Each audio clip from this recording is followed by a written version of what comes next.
Hello everybody and welcome to episode 40 of Competitive Magic with the Carnies. I'm your host from Italy, Andrea Mengucci, and joining me as always we have Javier Dominguez from Spain. Hello everyone. And Anthony Lee from Australia. Hola. Well done, Carnies. We arrived to episode number 40, which is I think a pretty good number. Mm-hmm. What are you guys doing in this lovely... It's the day before summer over here. What about you, Anthony? What season starts tomorrow? Wait, tomorrow? It's the 20th today. Doesn't the season change on 21st of June? No, I can't even tell if you're doing it. Like, for real? Your seasons change in the middle of the month? Yeah. 21st June is... I have no idea, actually. That's bizarre. It's when summer starts, right? Okay. I'm just Googling it right now. But I feel like... Summer starts... Yeah, it does. Summer starts tomorrow. Mengu teachings today. Wow, that's interesting. I did not know this about Italy.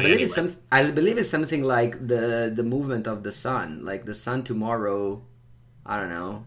It's closer to the sun or something like this. Yeah, maybe like at middays exactly. Whatever. Anyway, it's getting very hot over here. What about you? What's the season looking like? I know I always love to exploit the fact that we live so far away, so we can know more about the world. I also enjoy the fact that we live very far apart. You know, I appreciate it every day. It's pretty cold here. Well, you like cold, right? I do. Yeah, so it's good for you somehow. Yeah. All right, so you're going to Sydney. You're going to Sydney, aren't you, soon? Yeah, why would you remind me? You have the regional championship. It's like the last one, right? I believe so. Last one? You mean last one of this season? Yes. Yeah, because we had the... what is it? The Western Canada RC last weekend, where Is It Phoenix won the whole thing by Robert Anderson. Oh, nice. That's quite cool. Yeah. Is It Phoenix, we don't see that that often. I believe it has to do with the fact that, I don't know, Rakdos is doing badly as always. Right. Well, you know, Phoenixes have a habit of coming back from the dead, right? That's the thing that Phoenixes do, and I have to say, before this event, Phoenix was pretty dead, huh? So sounds like a good time for it to come back. I wouldn't frame it as Phoenix becoming much better because Rakdos midrange is not doing so well, but perhaps more in terms of what exists for Phoenix to prey on. So if you look at the two top decks, the two new hot decks in Pioneer, there were Rakdos Sacrifice and Azorius Spirits, and they're both excellent matchups for Phoenix. So it seemed like a fantastic time to bring it back. So it was a great call. It's a really great call.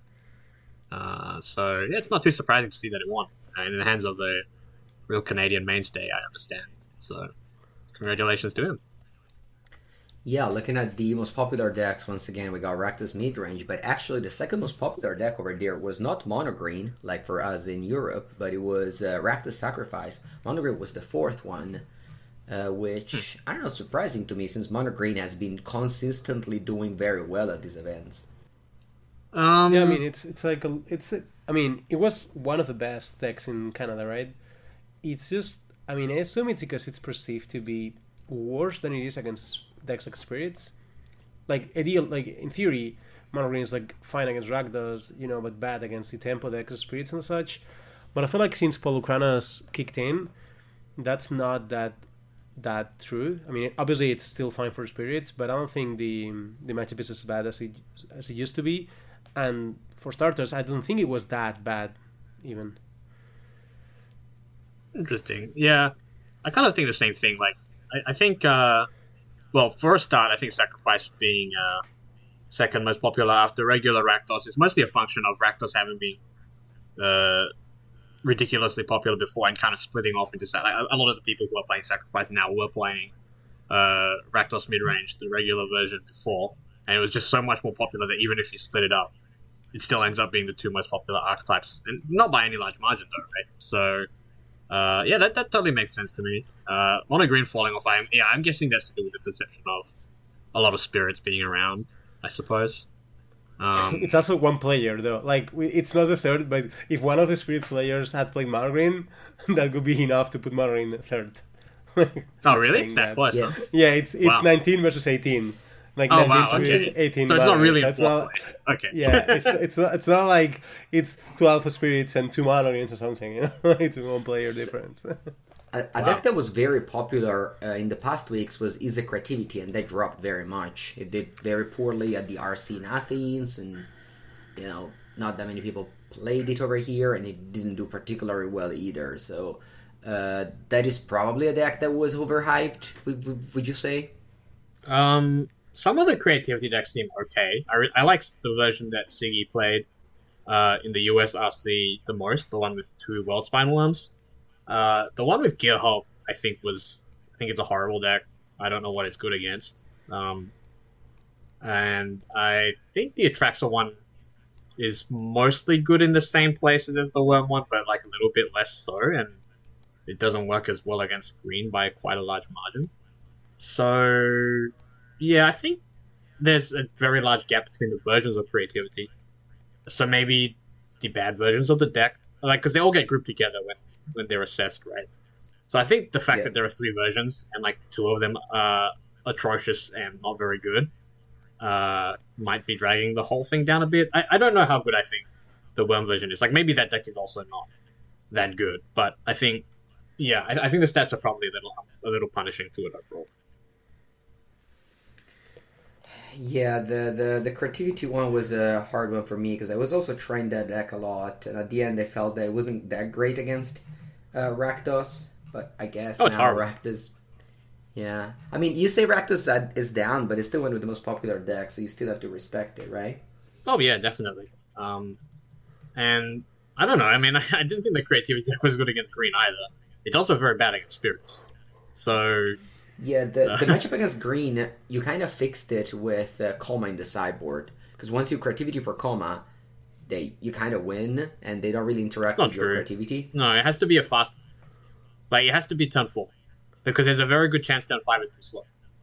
Well, but you still have like a lot of interactions, so you're able to interact, counter or removal spells, and then just even if it's a little bit late because you found it late, it's still fine sometimes. Yeah, like if you. Yeah, but it's not like you just win every time you put Coma into play. I mean, that's just not how it works. Like, I think I agree with Bobby Fortinelli a lot that the deck can they can definitely beat Coma. Like if it's not turn 4. Like, the only way that Coma is an easy win is if there's, like, an active reflection of Kiki-Jiki also copying the Coma's coils or something. Like, yeah, I don't know. It's just not that hard for Mono Green to have more than one thing. You can only tap, so many things. So. Yeah, I guess late game, and if Mono Green is winning, the snowball is very real for them.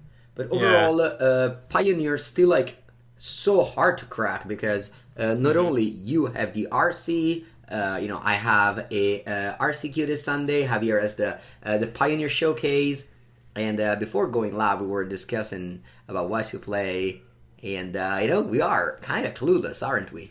Yeah. Yes. More like completely clueless. Like me and Javier especially, because we are focusing on the format which begins with the letter M. Right now, so we don't really have the resources to dedicate toward Pioneer. So I think, if in other circumstances we might be slightly less clueless. I mean, Pioneer's always been a bit tricky. Like, we've never been like that confident going into any event. Most of the time we're just like, I don't know, Black Red's kind of good and we like it, so we'll play it. We were never like, oh yeah, Black Red is, deck is cracked or whatever. So it's not like you ever have like super high confidence in Pioneer, but now we really just don't know anything, right? So yeah, I mean, I don't want to play Black Red. That's for me, and I plan to play a grand total of 0 games before the Showcase Challenge. Like I'm not gonna play a game before, so I have to choose a deck without a game, and I don't want it to be Rakdos. Not only because I don't think it's I think it's not very well positioned, but also because I want to play something like different as well. Like I've been playing Rakdos forever, so it's for me it's two things. Like I don't think it's very well positioned, but also, once in a while it's fine to experiment with different decks. And I don't know, can you hit it? I think it's a time for luck deck, maybe for me. Speaking of, I will ask Mengu, what's the best? Speaking of luck deck, I have an open league on Magic Online with a Keruga Incarnation deck. Is Keruga Incarnation a luck deck? It is a luck deck? Like how much of a luck deck is? Like if you, I don't know, you have 28 lands in your deck. And okay, wait. Just, from 1,000,000 drops, 7 drops, like. So official question, Mengu. From 0 to 10, yes. How much of a luck deck is Keruga Fires? Well, I would say 6, like at least a 6. Like it qualifies. That's not that high. That's not high. Oh, but it qualifies. I understand. It qualifies as a luck deck. Yeah. Okay. I mean, maybe that's good enough for me to play it. I guess. I mean, I don't love the deck, but also it's funny that I posted in the Carney's Discord. I was like, oh, I want to play this deck, and I posted a list. And Anthony's reaction was, why all this Leyline of the Void in the sideboard? I was like, I don't know. First round play against Izzet Phoenix, open Leyline of the Void, both game 2 and 3, my opening game, and then easily won.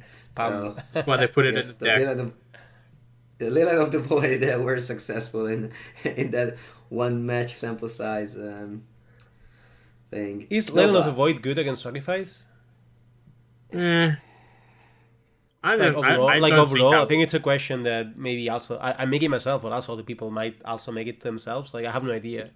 It only stops the cat, doesn't it? It depends a little bit. It depends on your deck, right? Like the thing is, I don't think it would be good in Keruga against them because you don't care that much about the cat anyway. But if your deck was bad against the cat, then maybe you should have Leyline. Like if I was playing, I don't know, black-red mid-range, then maybe I would because it takes out Croxa or something.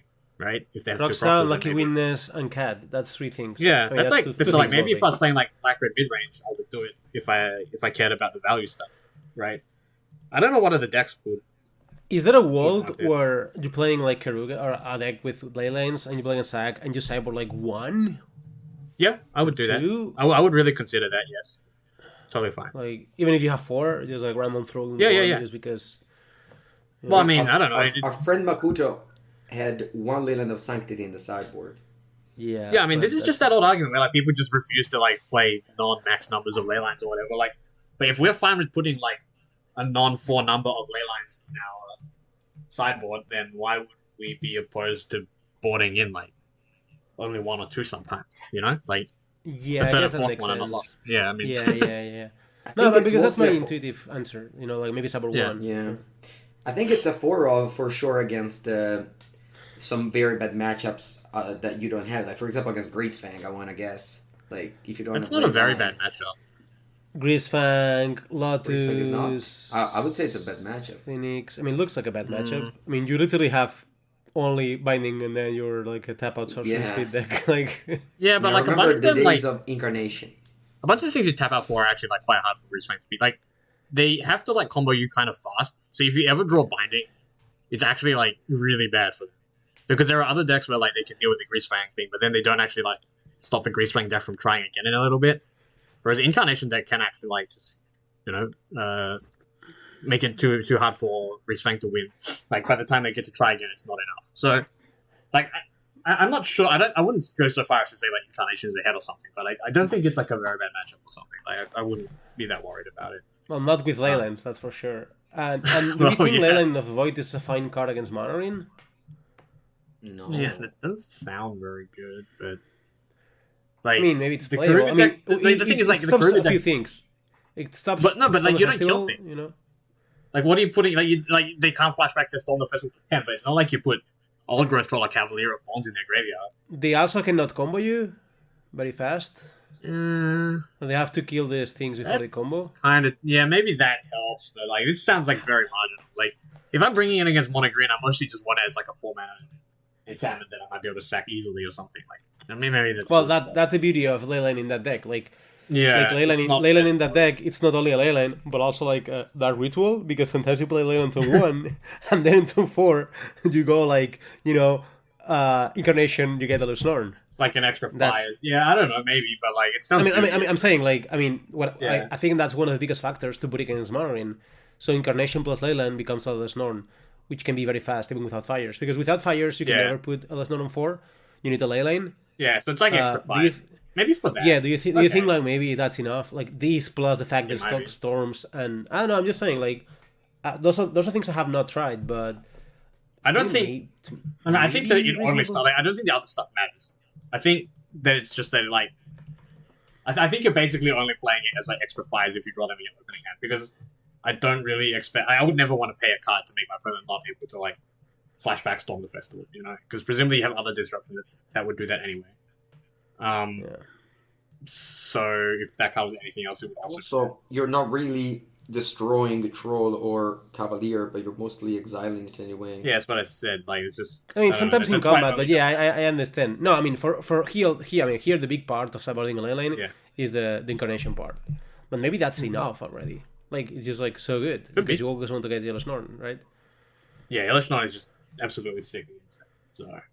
Speaking of luck deck, why do you think that Boros Convoke? Nobody played Boros Convoke, despite. You mean Hogak? Is that luck deck too? The deck is like all the same cards. Okay. How much of a luck deck is Boros Convoke, Mengu? Out of 10? 8. 8. So it's less luck deck than Grisfang. Is that correct? That's ridiculous. No, Grisfang was 9. You said, I think, right? I am just giving you a random number. I just think 8 is so high. We should definitely at some point spend 5 minutes doing a luck tier list. It doesn't have to be today. It could, but it doesn't have to be today. I think we should make it. Mengu. We can do it today. Neo for Modern is 10, by the way. Neo for Modern, yeah, that looks like a 10. Also, all spells in Legacy, right? So wait, what were we saying? So Convoke. You were asking a question about Convoke, right? Convoke is an 8, apparently. Boros Convoke won No, I'm not talking about the luck deck question. I mean, Mengu asked something else about. Oh, he asked why no one played it. Yeah, true. Yeah. Sorry. What? Yeah, I don't know. Like it's weird, right? A deck wins a tournament the week before, like a 500 people important tournament, and 0 people decides to bring it. Oh wow! One. Actual I didn't go through. 0. I didn't go to the second page. Let's go to the second page. Let's go to the second page. The dreaded second page. There's one. There's one. They went 6 and 7. I mean, 46% win rate. It's better than some of the big decks, like It's similar. Literally one person. One person in all Canada decided to play. In 230 people. No, it's not all Canada. It's only the left side. Well, West Canada, which is like well, some people went also. Right. Okay. That's really interesting. I don't know. Like, that's what strange. Like, actually, that's strange. That's very strange because it's not like a like if. Let's say a wild, different, strange deck have won a tournament. That's different. Like if the Herald of Storm deck wins a tournament, it's different. Yeah. But the Boros Combo deck is a deck that's established. Like it's a normal deck. It's very strange. Yeah, I don't understand. I mean, like, what are the metagame reasons? I mean, I guess it does seem a little dicey against the top tier. Right? Like, it's very good against Rakdos midrange, but I think it's not good against Sack, and it's not good against spirits. It has to be sick against the spirits, right? Yeah. Creatures. He won the final 2-0. I don't know anything else about that matchup. And that those games were actually close. I think they were won like on like one life different. Or in the top 13. Oh, they were great games. Yeah. Cool. But like it feels like Boros should be quite ahead of Spirits. I don't know. It's.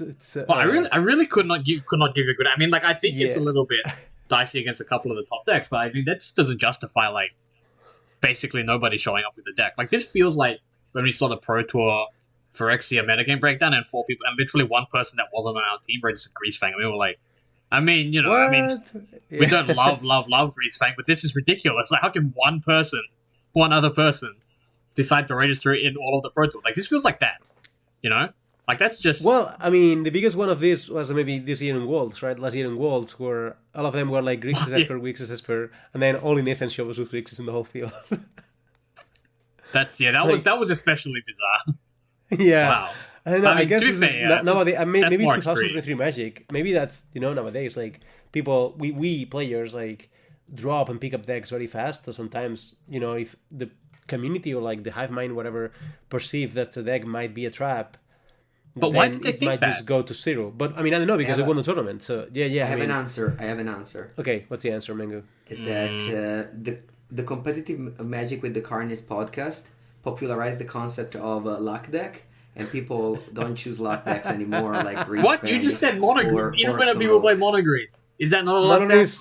Monogreen is like a 7, right, or a 6, I assume.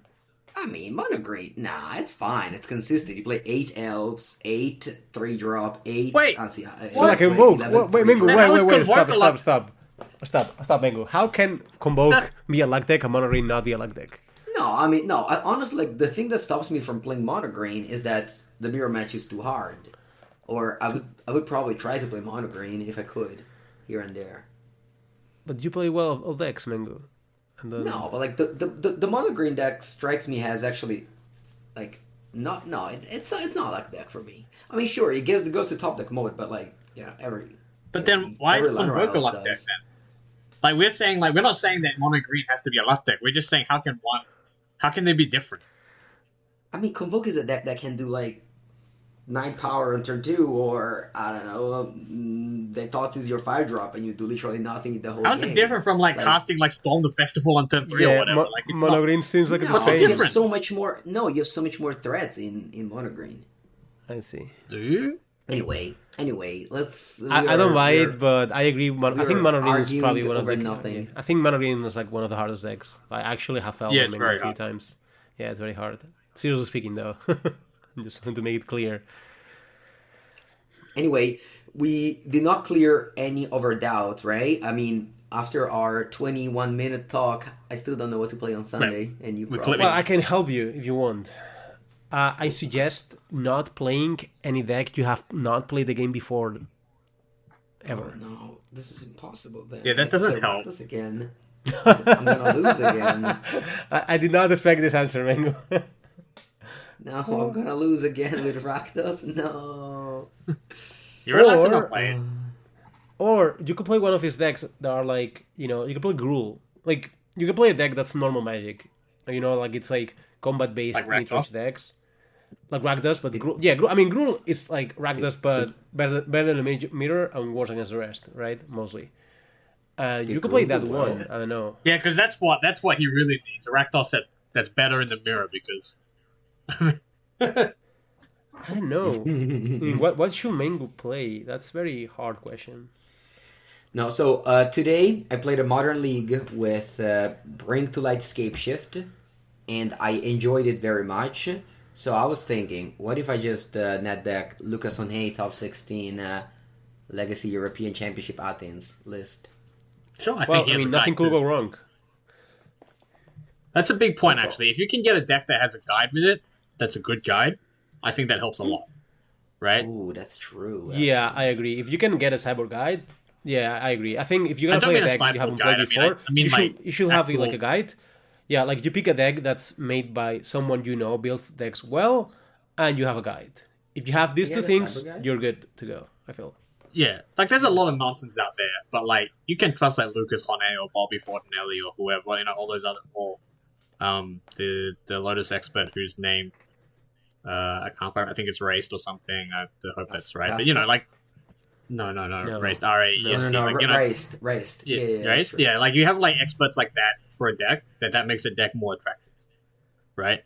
So you can choose on that basis also, right? Also, La Plagian made 3rd place at the Pioneer Challenge. Yeah, but you should get a cyber guide if you can, Mengu. That should make things easier. Yes, I can go to my 16 people tournament with people. With the people and the paper. Wow, that sounds like a Wait, 16 people and it's got you and Pivo in it. That's a tough. I just made a random number. I don't know. It's actually the first RCQ of my region, and it's the first RCQ that I'm going to play in. So that's a double first. Well, that would teach all those other Italians. All those Italians who told me that there was absolutely nothing where you lived. They told me there was nothing but farms where you live, and now there's nothing but farms and an RCQ. So suck it, all of Mengu's mean friends. No, I mean there are RCQ. I mean here where I live like you can often hear the ships and see the ships from my home, as you know. Oh. But there's like sometimes, once in a while, there's like an RC queue on like 5 minutes by bicycle. So it's like sometimes there can be farms and also tournaments, Anthony. It's not like all kangaroos in the world, we have like different animals in farms, and we still play Magic, just so you know. Intriguing. I was talking to Dunker about the Carlos Moral about the Pro Tour in Barcelona, and he said that he didn't qualify because the Pro Tour hall is 15 minutes walk from his home. So he said he could walk 15 minutes to the Pro Tour. That's pretty cool. Nice, eh? Yeah, that's very cool. But imagine walking to the PT. Like walking to the PT is like broken, right? I don't know. It sounds it's very hard to do. Only few chosen ones have been able to do so, I feel. Such as Carlos Moral, apparently. I mean, I guess you could. Yeah. I mean, it would be a long walk, but... No, I mean, I would probably die like by 10 different ways before I get to walk into... I know someone who walked like 5 hours to the San Diego RC, so like, clearly some Magic players are willing to do it. So... Yeah, I mean, I don't think it's worth it. Anthony, for your trip to Barcelona, when are you like arriving and leaving? Do you stay some extra days? I have yet to actually decide when I'll get there. So that's. What do you mean? So I've booked like my flights into. I have to like enter and exit via Berlin, because that's like by far the cheapest and fastest way from Australia, but I haven't like booked anything in between. So I know that I'll leave like a couple of days after the Pro Tour, but I don't know when I will go from Germany to Spain. I'm still deciding that at the moment, so I don't know. I know that seems like a stupid answer because it's a month away or whatever that I'll be there. But I'm not planned that far ahead, so let's enjoy it. I'm gonna say one thing: people tend to come from Japan to Spain in summer, so you can just go with the flow and follow them. Oh, lovely. Yeah. Also, you should book soon because the flights, in summer get more and more expensive. Especially going to Spain. Yeah. Oh well, yeah. That's kind of a given, I guess. Yeah, that's the only one I haven't booked yet. So, all right, I guess I'll get on that. Yeah, I should figure that out soon. I don't know. When do you get there? Modern League. We arrive. Me and people arrive on Sunday, 23, and then we stay in an Airbnb in the countryside of Barcelona for 4 days. And there's the swimming pool. So I, despite not qualified, I immediately joined the testing house. That's right. You're with the Team Worldly Council, right? Yeah, with Zen and. The team formed by Zen in the last PT. So we're just gonna do draft, swimming pool, and modern, which is kind of the three things. They're the best thing ever. So. We actually had to make sure we got a house without a swimming pool because if we tested too much modern, we would all just want to drown ourselves afterwards. So we actually specifically got a place that doesn't. Wait! Stop! We don't have a swimming pool. We do have a swimming pool. I'm just. Okay, I just scared the shit out of me. Okay. Sorry for that. There was a very large... I mean, it's a completely ridiculous place. Like, this place has like 15 beds, some ridiculous number across some number of bedrooms. I think it's like 9 or 10 bedrooms and like 5 bathrooms. I was like, what on earth is this place? But I don't know. You got me for a minute though. Just scared me. I feel like whenever you do like the large PT testing house, for those who are listening, that. It's always been like this. Like, if you gather a team with so many people, it's natural to just find, like, a huge villa, and when you chop prices, it's, like, as expensive as a hotel per day, but you're staying in an insane place. It's quite a bit tends cheaper, to be cheaper. It's cheaper. It's a lot It tends cheaper. to be cheaper. Yeah. Cheaper, it depends on the often hotel. nicer. Like, a good villa tends to be like a somewhat shitty hotel, I think. And you get more quality, yeah. I mean, it depends on the places, of course, but it's also quite the experience. I mean, as Mengu says, for like those who have not been there, I will say this whole like tournament PT scene or like experience will actually be different without that kind of like stages. I think it's like a very cool a very unique experience. You're there just like with friends or whatever, but also you're working towards a goal. It's like create your own adventure in that regard. It's great. I think it's one of the best parts of it all. I mean, Mengu is going to one even though he's not qualified for the PT, which really should speak volumes for that experience, right? So. Yeah, together with me doing the same is Eduardo Sajgalik, who unfortunately came 11th at the telling me he RC, missed so he just missed at the RC and he lost the finals of the PDQ at the previous MagicCon. That's rough. I believe he also finished very near the top 8 at the previous Canadian RC, because Canadians have twice a shot. Yeah, I remember. But anyway, you're right, he did. Yeah, we're gonna PTQ. Yeah. Oh, Eduardo's great. Anyway, yeah, for sure. All right, Carnies, how about we move on to the next one, since we all have decided that we're gonna play Omnath to Light with the Saber Guide. Okay, I mean, I want to have the Saber Guide if you have it. Yeah, we should move to other formats. Probably not the standard, because our standard specialist is on Magician, I will say. Standard, I don't know when it is. We're gonna wait, right? Yeah. We're gonna is there any important event standard? Like no, this is like the classic challenges or whatever with 10 different archetypes. I want to ask you about your weekend, because we skipped the weekend to talk about Pioneer, but I was watching Mengu this weekend on coverage because I got to see the opportunity to play him on coverage. He just went. Did they have English coverage or Italian coverage? I mean, at this point, I don't make any difference between languages. It's just Magic, I think I didn't see any English coverage, but there's just so much emotion in the Italian. It was Italian. It was Italian coverage, but it's Magic. It was Italian coverage, but it was really easy to follow. Like the quality was very good. So even if obviously I understand some of the commentary, but even if I didn't understand, it was very easy to see the battlefield. So I will just follow anyway.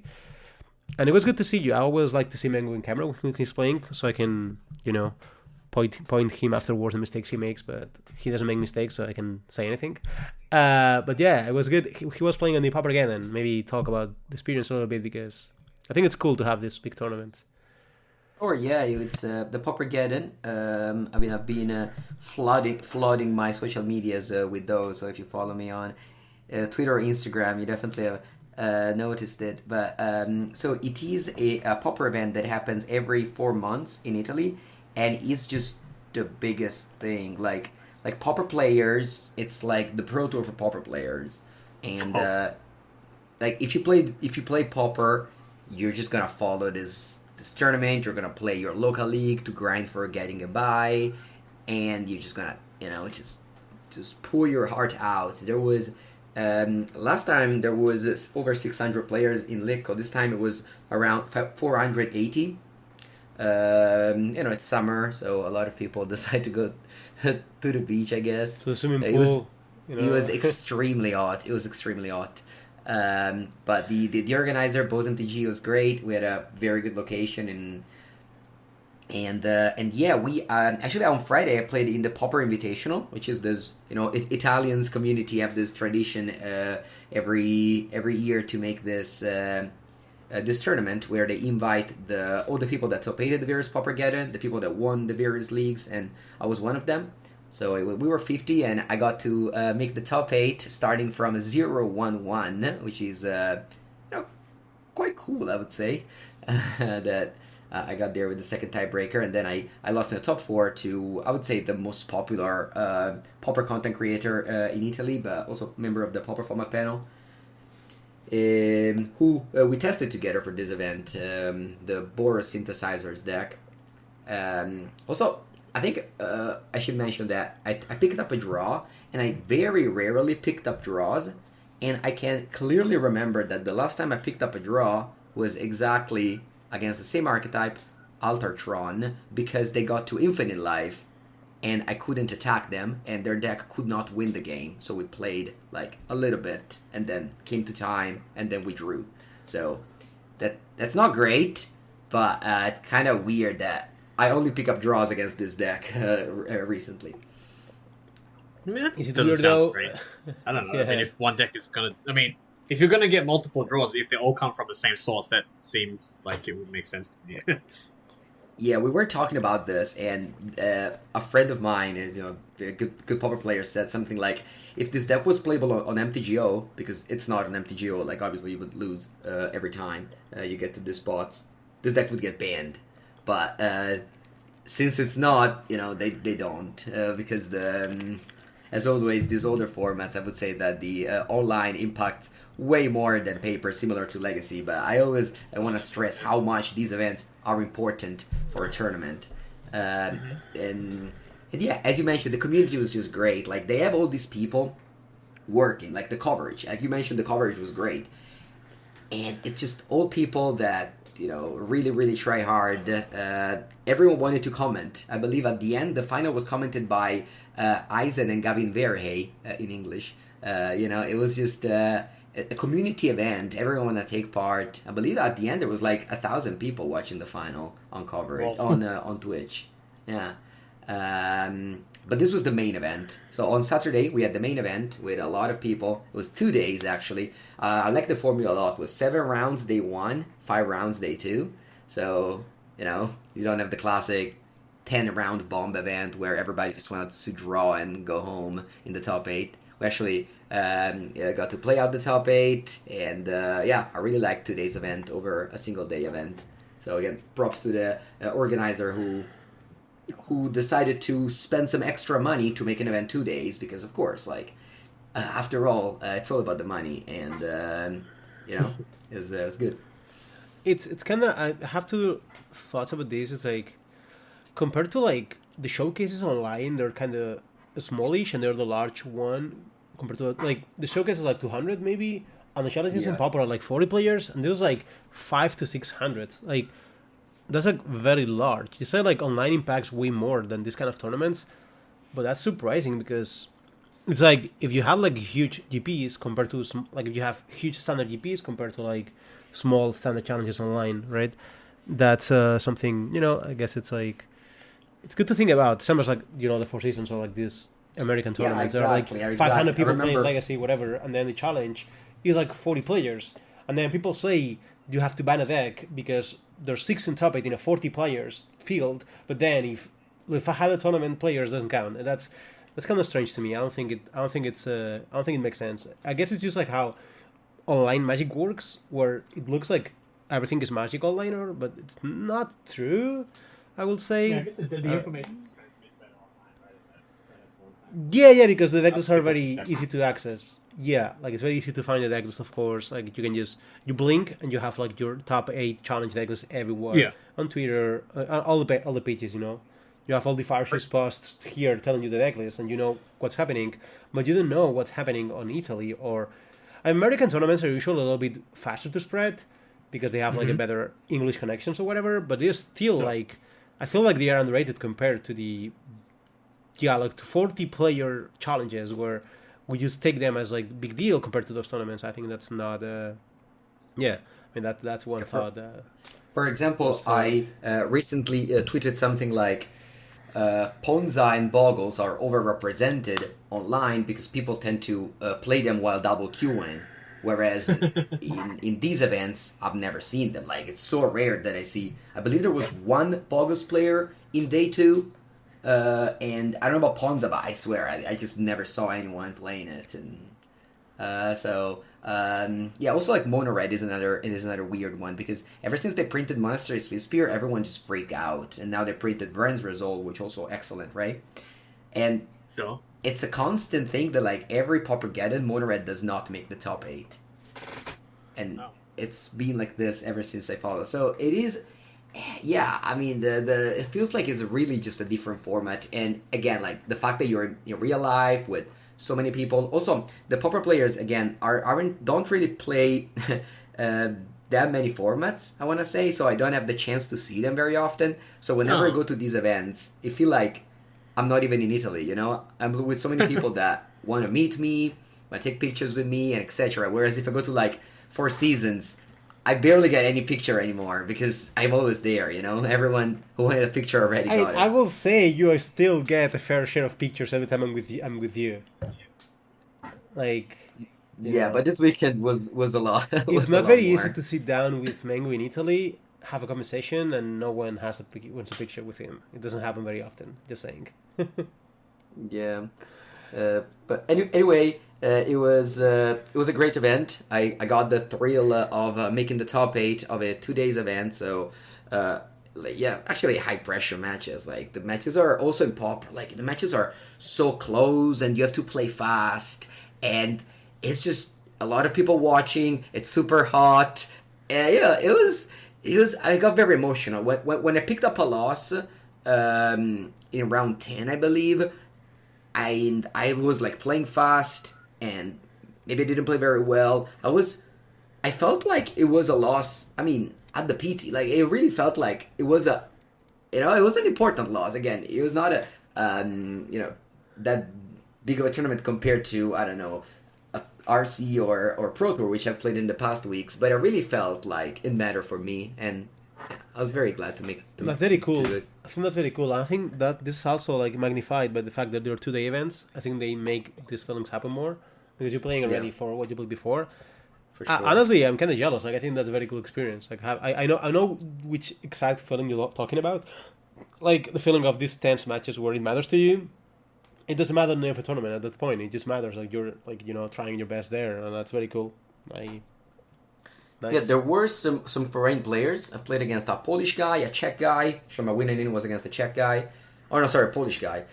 And yeah, I've seen also some Spanish players. But overall, like, Pauper is a very accessible format, as in you buy the cards very easily. But many people mention it how hard it is to actually compete in this format. Yeah, it's like finding a tournament like this is definitely something. The next one is going to be in Rome, Javier, if you want to... we'll see. We'll see. Rome, I mean, it depends on the dates, but yeah. No, I know. Of course, it depends on the date, but it's the next one, yeah. I've been playing a little bit, but I kind of miss Standard already, to be fair. I'm pretty sure Anthony will relate to me, but I've been playing a lot of... Like, now I'm going to focus more on Modern, but I've been playing a little bit of all the MOX formats for the season, like Pauper... It's Pauper, Legacy, Modern, and Pioneer. And I think they're all fine. Like, I think we're in a position where I think Constructed Magic now, I think all formats are okay. I also think they are not particularly good compared to what they have been before. Like, I don't think this Legacy is the best ever or anything, but it's very balanced, and there are some cool games. There are also a lot of good combo decks, and I just miss Standard. Like, yeah, I don't know. I don't think it's the classic like you miss what you don't have. I simply think like all these other formats, they all have like combo decks that are very good and just like happen to make all the games a lot of the games non-interactive, and this doesn't happen in a Standard where most of the games are like a little bit like this. Maybe that's why I miss it. I don't know why, but I've been feeling like this. Like, wow, I just want to play like some draft and some Standard. Yeah. Maybe Anthony can tell us more about that, but. Also, Legacy, I know, Legacy, have you been playing in the Legacy, Mengu? Have I been playing Legacy? No, I haven't, but speaking of Legacy, I bought, to celebrate my good result, I bought for Orchish Baumeister, which I don't know how to pronounce it, and I keep on pronouncing it in the same surname of Corey Baumeister. I hope... yep. Orchish Baumeister. Okay. Orchish Baumeister, okay. That's what it is now. Well, only if we had an English speaker native like in this podcast, so we knew how to pronounce cards. Yeah, can you tell us, Anthony? It's how you said it. It's the same as Corey Baumeister's surname. Orchish Baumeister. Yep, that's right. No, don't trust Anthony. All right. Anyway, or is it Baumeister? Yeah, you got it right the first time. Okay. Okay. I don't trust Anthony. I cannot trust him anymore. Anyway, you said you wanted an English native speaker, and then when he gives you an answer, you don't. I felt to mention one. I believe I can believe. This weekend was a very fine weekend for me and Legacy. I mean, not for me, but like for the format, because we had like this tournament, Mengu, right? Like. There was this tournament in America, this like 10K, I think it was called. Right. Yeah. Let's talk about Bosch and Roll. He's Brian Koval, and He does so well every time he shows up. He's a master. And he won the whole thing. I believe he went undefeated, something like 10-0, 10-02, with Cephalids. Yay! And he was playing a card that's so weird to me in this deck. It's the Staff of the Storyteller. This is the artifact that comes into play with a 1/1 spirit, token flyer, and a counter on it. And you can remove a counter and you draw a card. And so you're supposed to make more and more tokens, because the more tokens you put, the more counters this thing gets. And the only tokens you make is with Retrofit Foundry and Urza Saga. So that's just weird to me. Like, it doesn't have that many enablers. Like, sometimes you see Stoneforge Mystic, you see Shark Typhoon, but here you only see Retrofit Foundry and Saga. I mean, I think his twist, it's also been played online for a few weeks already. I think it's an interesting twist of the deck. Basically, this is saying, okay, I think Staff of the Storyteller plus Retrofit Foundry is better than the Stoneforge Mystic package. Which, I mean, obviously I'm a little bit like skeptical about this, but it does make sense against a lot of these like slow matchups, like Narset decks or whatever, where like removal decks where they have like Source to Plowshares for the complete, and if you're playing a long game, you don't really need the Shuka tutoring from the Stoneforge Mystic that much. So this deck is now prepared to play a longer game, opposed to the other version where you either were comboing off or being the aggressor with the Stoneforge Mystic. No, this deck is proposing something else. This deck is proposing like, no, I'm just going to play the long game. I'm going to try to make control into the aggressor by having like these staffs, enough staffs and Teferis and Sagas, all these cards to play a grindy game. And that goes really well with Cephalid. Like, the Cephalid, it's not at its best when it's like trying to turn to kill people every time. It's at its best when it can play like a Splinter Twin way, where you can control the game, but also suddenly combo, which is why I played the Vial plus Jorian version, which was also a very slow version. I actually feel Staff of the Storyteller could be great on that shell with Jorian as well, because it goes with that card. Like, Jorian also makes it so your Force of Wills are better. I tried this for a league. I want to try it more. For me, the staffs were very bad, but I also played against like unfair decks all the time. But I want to try this more. I don't have much time. I will play like one league max or two because I'm going to focus on Modern. But like, I think this has potential, and I think the way this is built, obviously, it depends on the matchups. But like, game one especially, where you have Orim's Chant, which is a great addition as well, you can just play a very slow game and just like bomb everything in one turn with enough cards in hand, because Orim's Chant is very hard to deal with from control. It demands like a Force of Will most of the time. And another thing I like about this deck is that Staff of the Storyteller actually works wonder with the possible plan of removals. Like, if your deck is Prismatic Ending and Source to Plowshares, and you have Staff of the Storyteller, suddenly you can just kill the opponent's threat and just, bury them on card advantage. And I think that's also one of the benefits of this plan. So, I mean, yeah, congratulations for the win. And also, like, I think maybe it's time for me to pick it up again. I haven't played Cephalid in a tournament for a while. You never know. All right, I'm bringing you some counter arguments here. I was talking to Marco Montani this week, one of the best legacy players in Italy, and he mentioned how Orcish Bowmeister is gonna impact negatively Cephalids, because it is a 2-mana a card that is gonna be widely played in his eyes, but I think also in my eyes. I think it's going to be a very, very much... It's just an excellent card in Legacy. And yeah, it's just so good against this deck, isn't it? Well, there's one thing. So which cards / decks are good against the Orcish Bowmeister? Well, we were talking about this, and he said something like decks that either... So it's going to be...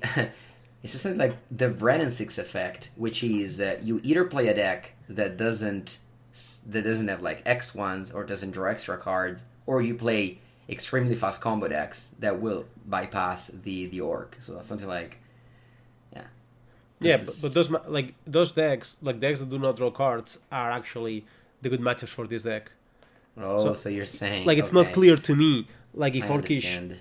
Cards are like, I mean, I'm not sure, but like it could be the case. Also Cephalid is like, I don't think the Orcish are that good against Cephalid, I suppose, as it looks, because it's not like you always have the Cephalids around the table. Obviously it's a good card against this deck, but I'm not sure. like thing is, what does it replace? Like it really depends on, because the Orcish at the end of the day it's a 2-mana threat, which a Legacy they are not. I mean, you don't play too many 2-mana threats, right? And tempo decks. I mean, you basically play Mortite Regent as the only 2-mana threat. Streaks. I was thinking about Baleful Streaks. Well, I don't think Baleful Streak is a threat. I will not describe it as a threat. Baleful Streak is like a removal spell, isn't it? Yeah, that is. Yeah, but I can see like the Orcish impact in a way where you are just passing with mana up and playing it anyway. And once this is in play, I think it's good, right? It's just 2 bodies. I think it's pressures. not necessarily great. It's probably good, but I'm not sure the impact of Orcish will make Cephalid much worse. But it could be. I mean, obviously I haven't not played with the card. I'm not sure how good the card will be, because one important thing about the Orcish is you're a doubter. You're a doubter of Orcish. Monster. I mean, the thing is like there's a lot of decks where the card does almost nothing. Are there? Which one? Like a lot of decks. I mean, the Painter, Animator, Lands, Prison decks. Like those decks. This card's not very good. Not a lot, but like there are decks where the card doesn't do too much, and I don't know how good it's going to be. If it's great, obviously, like if the metagame is like mono, like it's all full of Orcish guys, then it's bad for Cephalid. Not only because the Orcish is bad, but also because there will be more interaction against those cards. Like imagine it like a world where there's dual shots in Legacy. Like it's a little bit hyperbolic, but if that wall existed, well, that's bad for Cephalid for obvious reasons, right? So we'll see, but maybe it's. I mean, do you really think it's gonna be a card that is gonna change the landscape of Legacy? Like, do you think it's better card than Ragavan, for example? Ragavan didn't change Legacy. Ragavan is better than this card, and Ragavan simply was a card that was thrown into Blue-Red Delver. That's it. Like, maybe this is a card that's just going to be thrown in, not the first week because everyone will try it, but maybe this is going to be a card that's thrown in Shadow, and that's it. Honestly, that looks to me like the most probable scenario. Yeah. And if that's the case, it's not. I definitely want to try it. Yeah, I definitely want to try my Sultai Scam deck. That is a home, I think, for it. Yeah, I mean, any blue-black deck is a home for this card, absolutely. But I'm saying, like, once you play against, like, an Animator, having that card is liability. Like, it's not, like, a card's good everywhere, and when it's bad, you pitch it. That will be, like, if the card was blue-black, if it was, instead of 1-black, it was blue-black, I will agree it's just, like, a great card for Legacy. But the fact that it's not blue, and it's a 2-mana threat, that's actually notably bad. Like, if your opponent is not throwing, like, you play against lands, it's Raise the Alarm. Like, Raise the Alarm is as close as you can get to a mulligan, in Legacy. And Javier, check this out. I was looking at the SCG stats, and they're very funny, so I want to share them with you. So, Cephalid Breakfast is the second most popular deck. Wow. After is a Delver. And if you look at all the most popular decks, and this is where you know that is a format that is unexplored and quote-unquote for fun. So, Blue-Red Delver, by far the most popular deck, 43% win rate. Cephalids is 58% win rate, second most popular deck.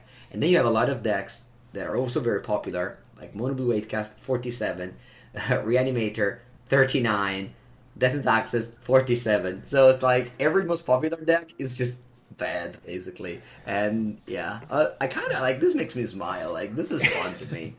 It's a cool story. It is pretty funny. Yeah, like this is funny, and I just basically, like, if your deck is played by other people, it's probably bad. This is the takeaway. Well, I think there's also the thing that some of the decks, like, you think of Doomsday or whatever, like, only people that know this play Doomsday. Yeah, I think we have seen this before in the podcast. Like, I think those decks are very, like, specialist. Yeah, no, it's cool. It's cool for sure. And all right. Well, yeah, kind of similar things happened in Pauper, where the two most popular deck, Mono Red and Mono Blue Fairies, didn't do well, whereas Boros and Affinity were, I believe, around like 7% of Paupergeddon, and they get 3 copies each in the top 8, with the winner being Affinity. Well, one is you, so... Yeah, one is me. I would say that the metagame in Pauper is going to change it for sure, with Boros. Like, me and Heisen, we just popularized Boros over the weekend. Like, one of the players that made top 8, I played against him, in the day before, he was playing a different deck, and then switched to Boros on Saturday, and made the top 8. Yeah, that's cool. Overall, I don't know when's the next time I'm gonna play Pauper. Definitely in the next Paupergeddon, since now I have my top 8 playmat. Also, they do all like they make the event sound like a big deal because they do all this playmat. They have this invitational event for everyone that makes the top 8. It's also a lot of prize. Like, we split the top 8, and it was 935 euro in store credit, which is like a very big number. Yeah, for playing Pauper, that's real good. That's like the whole. You can buy the whole metagame twice. I stored it to do a big purchase eventually, since I know this vendor very well. One thing, we are about to start the Lord of the Rings. I mean, I'm kind of excited about it. I said before, I think it's more like I want to draft. It's really like true. I just want to draft. I don't care the format, but obviously, I'm gonna start drafting a little bit of the set. I don't want to start too hard, as opposed to other people. I don't like playing like 20 drafts the first days or whatever. I like to start slowly and going up. But I'm excited. I mean, the few people talking about the limited set, it seems like it's gonna. I mean, people are liking it. I've only heard good things.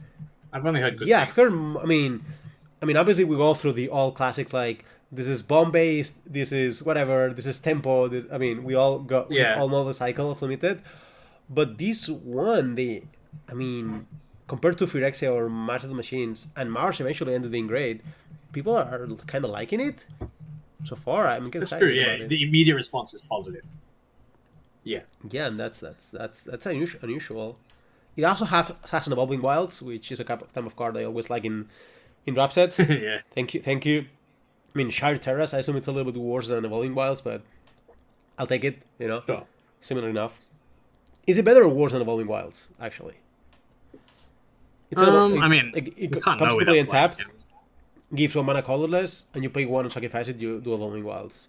I have no idea. I don't know if it's worse or better. I don't even know if they know. Without playing. Yeah, but on paper, what do you think? So we could look back after a few weeks, and just say like, it's like a better version of the. I never played with them. This is before my time, but the old panoramas from Alara. This is like those, right? How good were those? Do you know? Yeah, true. I didn't remember if they were giving colorless, but okay. They did. So yeah. Okay, this is just panorama, but better. Well, panorama is better than the Fetchlands Unlimited. I'm asking you. You're the one who's 75 years old. No, but I was not playing much. I played very briefly with the Lara cards, but I was not playing in that area. Like those 4 years. Okay. Magic. So I have no idea. I don't know. I kind of like this. Is this closer to?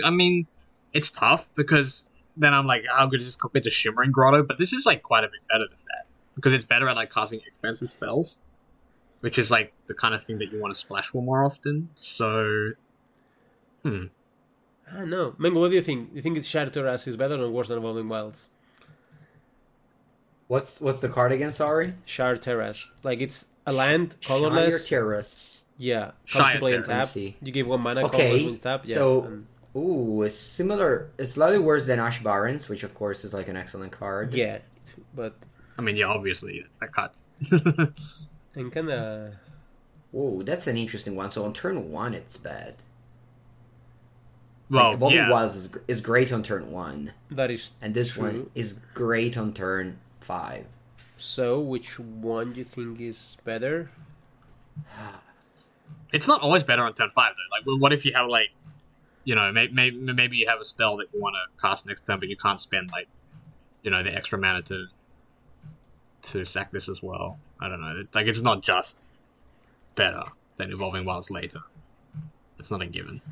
It's just that whenever you play a limited game, I think that Evolving Wilds turn 1, I don't know, happens so often, and it's so good when you get your Splash Collar or your.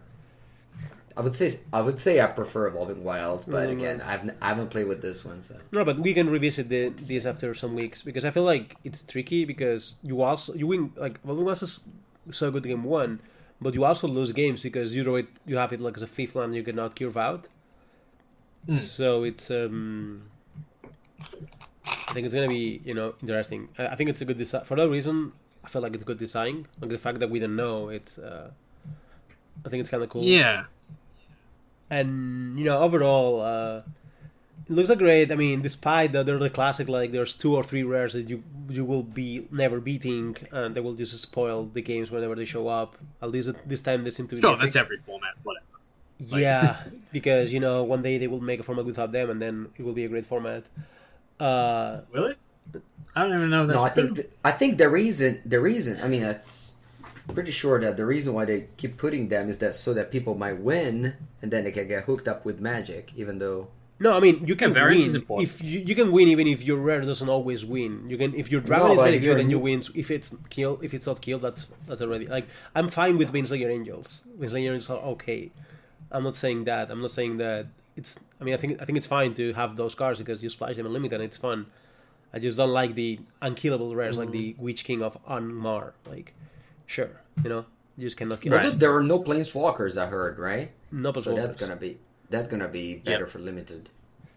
Is it? I don't even know that's true. I actually don't think that's true. I think the planeswalkers that are not like completely overpowered, like the planeswalkers are just fine. I think they're interesting. I think they are kind of good. Like combat actually matters. I don't know. Like they make combat more interesting. They're all modal cards. I don't know. People like have this old hang up where they're like planeswalkers are broken and limited, and people kept thinking that because it was true at some point. And like I'm talking like years ago, this stopped being true, but people just kept like picking and playing planeswalkers like they were inherently broken and limited, which is just flat out not true. If anything, planeswalkers are often like as a type, and they can be more dangerous than limited because everyone is guaranteed to have like creatures, right? But there have been like a lot of planeswalkers that were just not good and limited, but people picked them as though they were because they just kept repeating this ridiculous adage that planeswalkers are busted and limited. I don't know. And you can always interact with them. Like any little deck can interact with them. Like here you have like this black white rare King of the Earthbreakers, which is a 3/3 flying. That whenever you target it faces out. So you cannot kill it, right?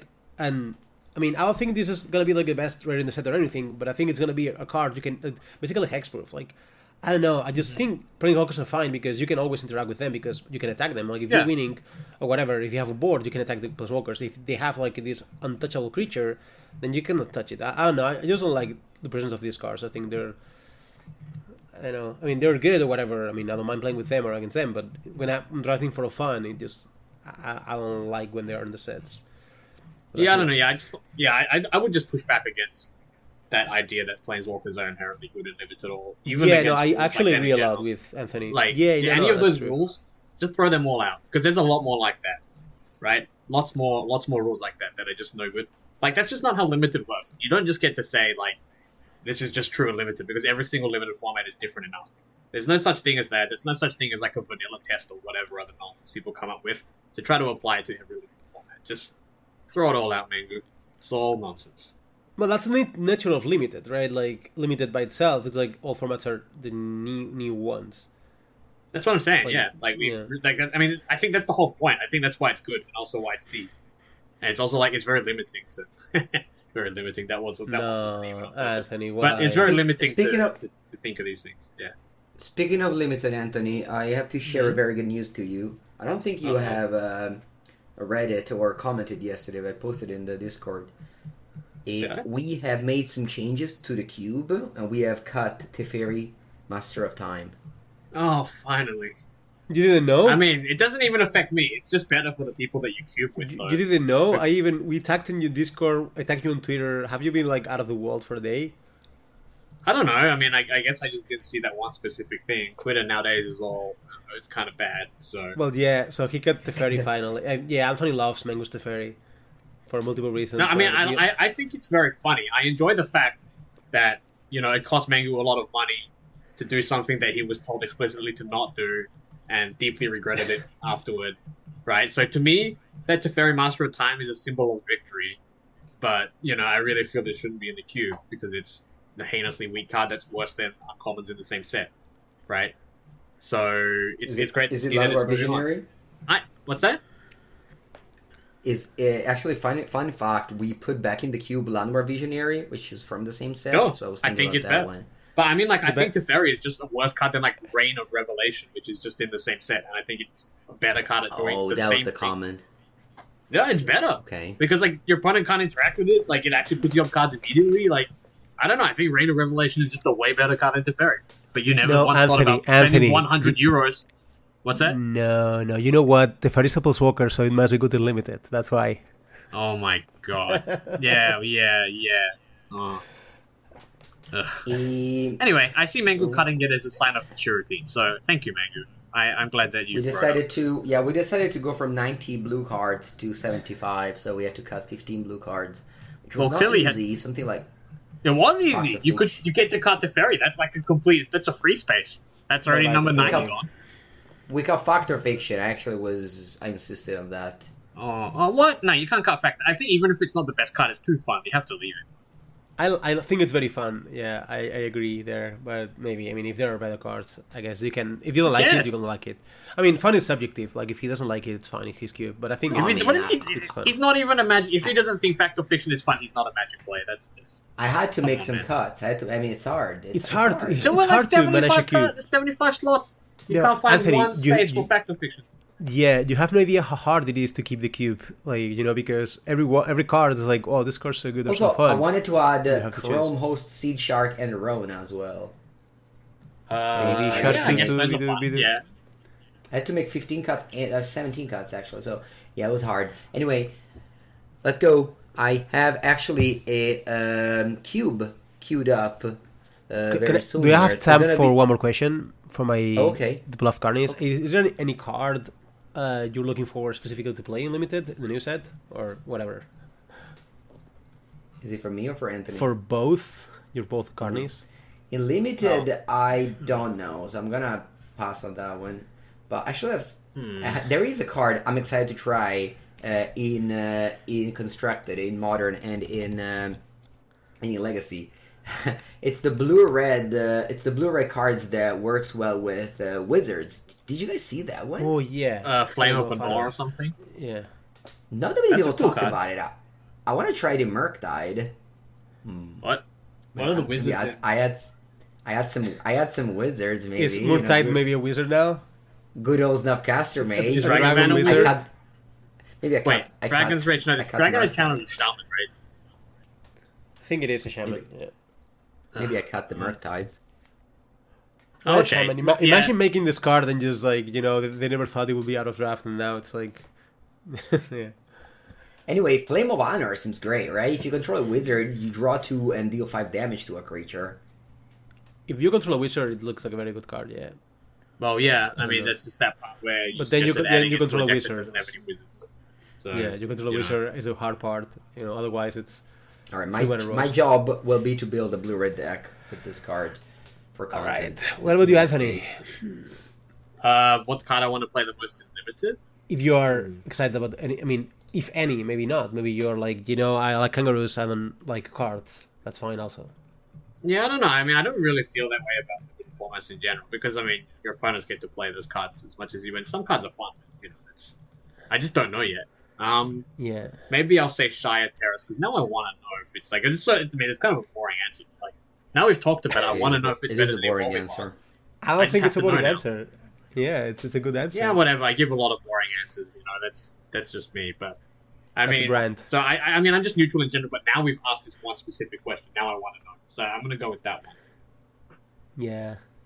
All right. I mean, I personally want to play a little bit with Bill the Pony, just because, I don't know. That's such a great name. I think it's Bill and it's a pony. And I also feel like this 4 mana, there's like this 4 mana discard spell that puts a creature, which maybe I would like this as much as I like the classic Mind Rod. For those who don't know, I'm a big Mind Rod fan. I will put Mind Rod in every single set. Not really, but maybe those 2 cards are for me the ones that I'm more excited to see how good they are.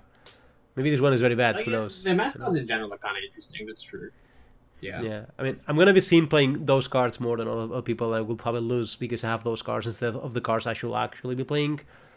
But we'll see. I don't know. Maybe they're good, also and then you crush everybody because you draft the same thing in every format, so you're way more experienced than everyone else. Yeah, just draft blockers and discard spells. Exactly. Yeah. That Dune Beetles and Mind Rocks. It's an appetite. Yeah. Maybe we should make one day limited podcast about this if people want to hear so.